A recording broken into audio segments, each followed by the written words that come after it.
Hello friends, चलतु आज आम बनइबा गोटे मिक्स आचार जोटा कि खाइबा को समस्त को निहाते भल लगुथिबो।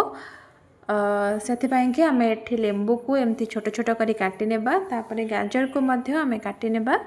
गाजर साइज को मु एमती रखीछि, आपन चाहिले आउ टिके छोट मध्य करि परिबे, किंतु ए साइज रे रखिले किछि असुविधा नहीं। एठी देखंतु गाजर सब को मु काटी नेछि। तापर एठी मु आंब को मध्य एमती काटी नेछि। एठी लंका को मध्य मझिरु दुई फाळ करि नेबा। तापर याकु सब गोटे जगह को आमे नै जिबा। एबे एथिरे आमे पके नेबा लूण आ हळदी।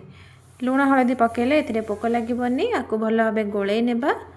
गोळै साला परे मु एठी खरा रे याकु सुखे नेछि। एतिकी पानी बाहरला एथिरु। जदि टाण खरा होतिबो तो गोटे दिन नचे 2 दिन से सुखेबे। बेसी खरा देबेनी नचे टाण हो जिवो। एठी मु गोटा मसला सब नै जाइछि। ताको आमे टिके भाजी नेबा। हाथ रे धरिबे जेमति कि हाथ सहिला टाइप रा उषुम हेतिबो। बेसी बेसी कड़ा करी आमे भाजीबानी।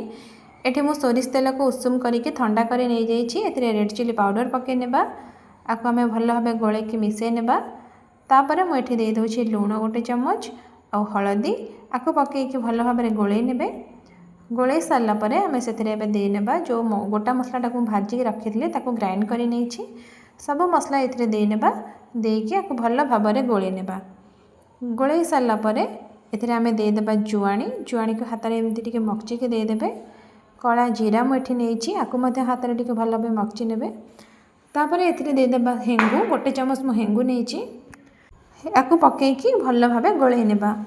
मिसी गला परे आमे जो आंब बाकी जो जिनस को सब आमे सुखै थिले एटी देखंतु पूरा नरम लागुचे केमती। बेसी टाण भी हेइनी।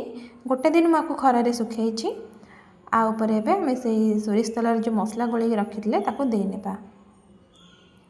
तापरे आको भल्लो भाबे गोळे कि मिसै नेबे। मिसै सारला परे आको खरा देबे। 4-5 दिन खरा देबे। देखिबे मसला गुड़िक जेमती सबू भल्लो भाबरे मिसी जिवो। एबे चलंतु आको आमे देखिबा खरा दे सारला परे केमिति रहिछि। एमती किछि देखा जिवो खरा दे सारला परे। आको खरा देबा को दरकार पड़िबनी। एटा हमर रेडी हे गला। आको गोटे काचा जार रे पुरै के रखि नेबे। आको सेमते वर्ष वर्ष धरि रखि के खाइ परिबे। जमा खराब भी हबनी। और मो वीडियोटी जदि आपन मानन को भलो लागुथाय गोटे लाइक शेयर सब्सक्राइब करिवे। रहुछि। Thank you.